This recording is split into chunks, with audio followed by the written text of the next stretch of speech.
So, if you've been watching the markets lately, you've probably noticed something a little strange. Bitcoin had this massive surge, and now it's just kind of stalled out. Today, we're going to dig into a really compelling theory from one analyst about what's actually happening here. Right. All that incredible momentum just seems to have vanished, leaving the market in this, low volatility state. And the real question everyone's asking is, why isn't Bitcoin pushing for new highs, especially when other assets are absolutely soaring? And this comparison really gets right to the heart of it. While Bitcoin has hit this plateau, you've got a traditional asset like gold hitting new record highs. This split, this divergence, that's what's making analysts really start to dig a lot deeper. To help us make sense of this, we're going to look at the analysis of Jeff Park from ProCap. His central argument is that this slowdown isn't just some minor blip. No, it's a key part of the whole narrative. And it all revolves around one absolutely crucial factor: the absence of volatility.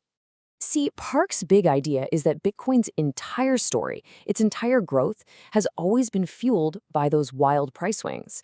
So when that volatility disappears, when it gets compressed, Bitcoin loses its main attraction for the kind of capital that actually drives its price sky high. And here it is in Park's own words. He says volatility is what creates those asymmetric outcomes. It's that chance for huge, outsized returns that makes the risk of getting into Bitcoin worth it for so many people. Without those big swings, that appeal just kind of fades. So, what does he mean by asymmetric outcomes? Well, it's pretty simple. It's the potential for gains that just totally dwarf the initial risk you put in. It's that home run potential. And that's exactly what drew in so many of those early, risk hungry investors. And you gotta remember, Bitcoin isn't operating in a vacuum here. Not at all. It's in a constant battle for investor money against a whole range of other assets. We're talking everything from the big tech stocks to gold to government bonds. To get that capital, it has to offer something special. So that brings us to the next big question. Who's actually doing the buying?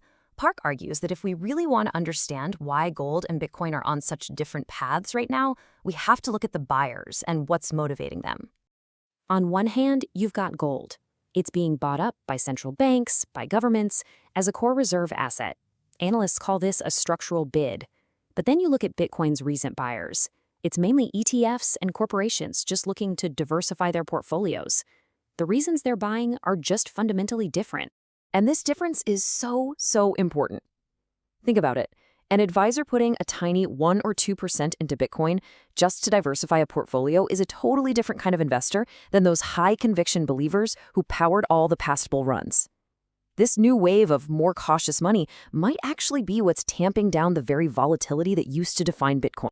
Park really drills down on this, saying that at its core, Bitcoin is a cultural movement. He warns that all this institutional adoption from Wall Street, it's totally dependent on the genuine grassroots passion of younger investors. If that retail excitement fades away, the whole argument for institutional investment gets a lot weaker. Okay, so let's flip this coin over. What happens when you take away the potential for those explosive gains from the equation? Well, you're left with all of the risk, but without the potential reward. Because Bitcoin carries this unique bag of what Park calls noisier risks. You've got things like the long-term threat from quantum computing potentially breaking its encryption. You've got these intense internal debates about the protocol's future. And then there are other low-probability but super high-impact threats that question its very existence. And that leads to this really simple but powerful contrast. Gold's story is written. It doesn't have these constant debates about its core technology or existential threats from new tech. It just is. So the takeaway here is really clear. For investors to take on Bitcoin's unique set of risks, they need to be paid for it. They need compensation. High volatility with that chance for massive returns is that compensation. Without it, the whole risk-reward balance just feels off for a lot of people. Now, despite all these challenges, Park doesn't think Bitcoin's long-term case is dead in the water. And to see why, just think for a second about what it takes to own its main competitor.